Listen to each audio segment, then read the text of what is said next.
Mu kutumbula enkola yagunjizibwa government okuwa abantu ssente z'okwekulaakulanya ku mutendera gwa parish emanyiddwa nga Parish Development Model PDM etambuzibwa ku mitendera egy'enjawulo naddala ebibiina eby'obwegassi ziyite Savings and Credit Cooperative Organizations oba SACCO. Muno emirimu gitambuzibwa mu ngeri ya bulijjo ng'abakulira SACCO zino bakozesa bitabo na mpapula okuwandiika n'okutereka ebiwandiiko ky'oyinza okuyita records ekintu ekitwala obudde obuwanvu n'okutambuza emirimu akasoobo. Kati gavumenti ng'eyita mu ministry ey'ebyamawulire n'okulungamya eggwanga ewaddeyo tablets 3,000 okuyambako mu kwanguya emirimu gino. Kyokka si buli muntu nti wakufuna tablets zino zaaweereddwa abantu ab'enkizo mu nteekateeka eno omuli abaddukanya PDM mu bitundu eby'enjawulo, abakulira zi SACCO, bakaawo n'abatwala ebyensimbi mu districts ez'enjawulo, era nga kino kyatandikidde mu districts 72 ebibuga ko ne munisipaali ez'enjawulo.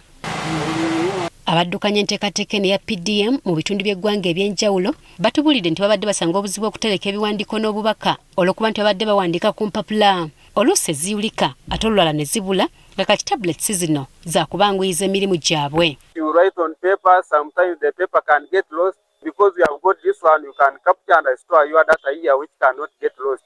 Bano bagamba nti tablets zino siza kukoma kubanguyiza mulimu gwabwe gwokka wabula za kubayambako n'okukuba baganyuddwa mu nteekateeka eno ebifaananyi okusobola okwongera ku bwerufu n'enzirukanya y'emirimu. Also to capture pictures of those beneficiaries who normally receive PDM SACCO in every parish. Abafunye tablets zino basimye gavumenti olw'okubanguyiza emirimu gyabwe. Extend my appreciation to the government of Uganda for giving us these gadgets, which will help us to make the work of the PDM easy.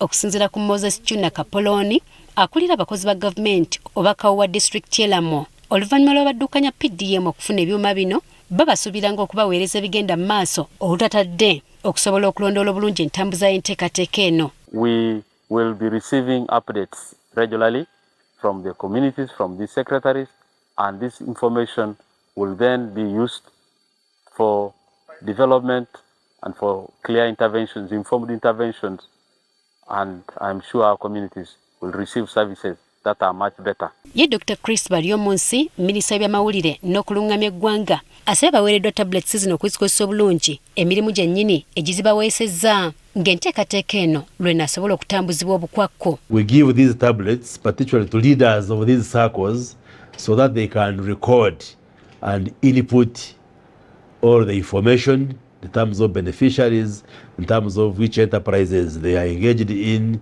when they carry out monitoring of these activities. Baryomunsi agamba nti newankubadde enteekateeka y'okugaba n'okubunyisa tablets zino esookedde mu districts 72 oluvannyuma yakwongezebwayo okutuusa eggwanga lyonna lwe linaabuna. Shortly after, we shall also doing another phase where we cover the rest of the local governments. Our drive is to ensure that PDM doesn't just become a manual program, but a digitalized program. Tablets zino zijiddeko ebintu eby'enjawulo omuli apps eziddukanya enteekateeka ya PDM n'endala ssaako ne data okukozesebwa kumalira ddala ebbanga lya myezi 6. Jennifer Kabale agafeeyo ku Spark TV.